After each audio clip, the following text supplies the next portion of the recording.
What if the ETF that delivered the highest returns over the last decade is not the one most investors should buy today?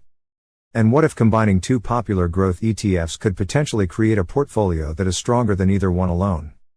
In today's video, we're comparing SCHG and VGT, two of the most popular growth-focused ETFs available.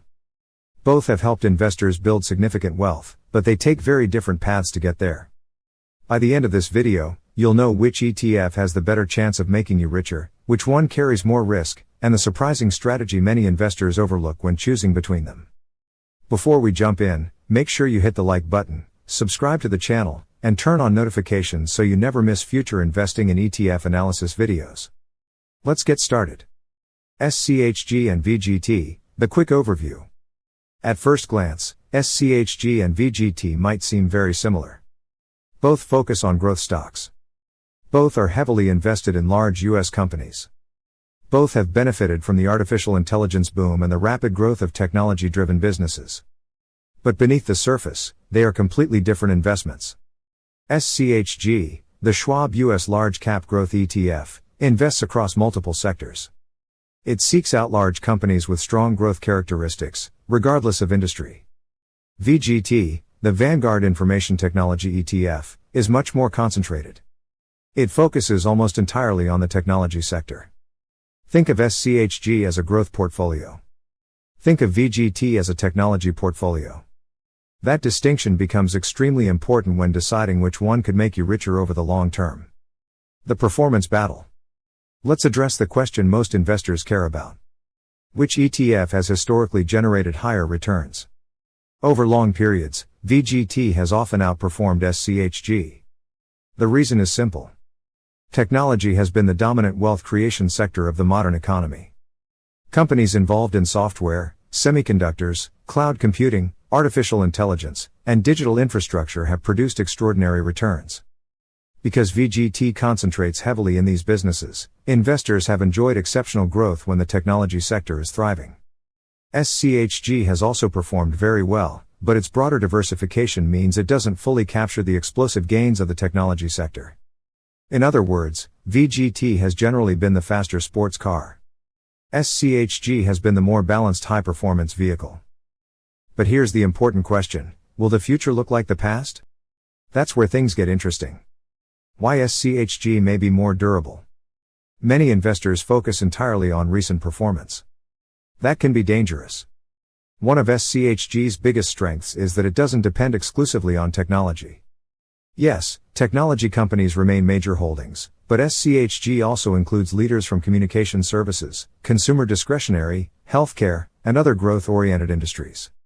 Imagine a future where healthcare innovation becomes the next major growth engine. Or consumer companies develop new AI-powered business models. SCHG automatically captures those opportunities. VGT may not. This broader exposure creates something many investors underestimate: adaptability. The market's leadership changes over time. 20 years ago, investors were focused on different sectors than they are today.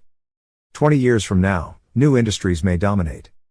SCHG gives investors a way to participate in those changes without needing to predict them in advance. The risk nobody talks about. Now let's discuss something that doesn't receive enough attention. Concentration risk. VGT's biggest strength is also its biggest weakness. Because it focuses on technology, a handful of mega-cap companies have an enormous impact on performance. When those companies rise, VGT can deliver spectacular returns. But if the technology sector enters a prolonged slowdown, VGT can experience deeper declines than a more diversified growth ETF.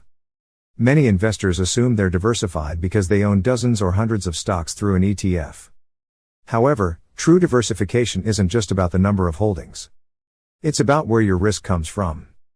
If most of your portfolio's success depends on one sector, you're making a much larger bet than you may realize.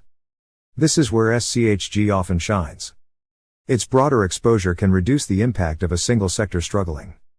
If you're finding value in this comparison, leave a comment below and tell us, are you Team SCHG or Team VGT? And don't forget to subscribe because we regularly break down ETFs and investing strategies designed for long-term wealth building. Which ETF has better long-term potential? Here's a perspective you don't hear very often. The goal isn't necessarily to find the ETF with the highest possible return. The goal is to find the ETF you can confidently hold through multiple market cycles. Many investors buy aggressive funds during bull markets but sell during downturns because the volatility becomes uncomfortable. An ETF only creates wealth if you stay invested. For some investors, SCHG's smoother diversification may make it easier to hold through difficult periods. For others, VGT's higher growth potential may justify the additional volatility. The best performing ETF on paper doesn't help if you abandon the strategy halfway through the journey. Investor behavior often matters more than ETF selection. That may be the most important lesson in this entire comparison. The hidden strategy most investors miss. Now let's talk about the insight I mentioned at the beginning. What if choosing between SCHG and VGT is the wrong question? Many successful investors don't choose one or the other. They use both. Here's why. SCHG provides diversified growth exposure across multiple sectors. VGT provides targeted exposure to the technology sector. Together, they can complement each other. SCHG acts as the foundation. VGT acts as the growth accelerator. This approach allows investors to benefit from technology's potential while reducing reliance on a single sector. Instead of asking, which ETF will make me richer? A better question might be, how can I combine growth opportunities while managing risk? That shift in thinking often leads to stronger long-term investment decisions. So, which one will make you richer? Let's summarize. If technology continues dominating the economy for years to come, VGT could potentially produce higher returns. If market leadership broadens across multiple sectors, SCHG may offer a more balanced path to wealth creation. If you're seeking maximum exposure to technology and can tolerate greater volatility, VGT may be the better fit. If you want diversified growth with less dependence on one sector, SCHG may be the smarter choice. And if you want the potential benefits of both approaches, combining SCHG and VGT may deserve serious consideration. Ultimately, the ETF that makes you richer isn't necessarily the one with the highest historical return. It's the one that aligns with your goals, risk tolerance, and ability to stay invested for decades. In conclusion, the SCHG versus VGT debate isn't really about which ETF is objectively better. It's about understanding the trade-off between concentration and diversification. Between maximizing growth and managing risk. Between chasing the hottest sector and building a resilient portfolio. The investors who become wealthy over time are often the ones who focus less on finding the perfect ETF and more on consistently investing, staying disciplined, and allowing compounding to work its magic. If you enjoyed this video, please hit the like button, subscribe to the channel, and share this video with someone trying to decide between SCHG and VGT. Also, let us know in the comments which ETF you prefer and why. This video is for educational and informational purposes only. Nothing in this video should be considered financial, legal, tax, or professional advice. Always do your own research and consult a qualified professional before making investment decisions. Thank you for watching, and we'll see you in the next video.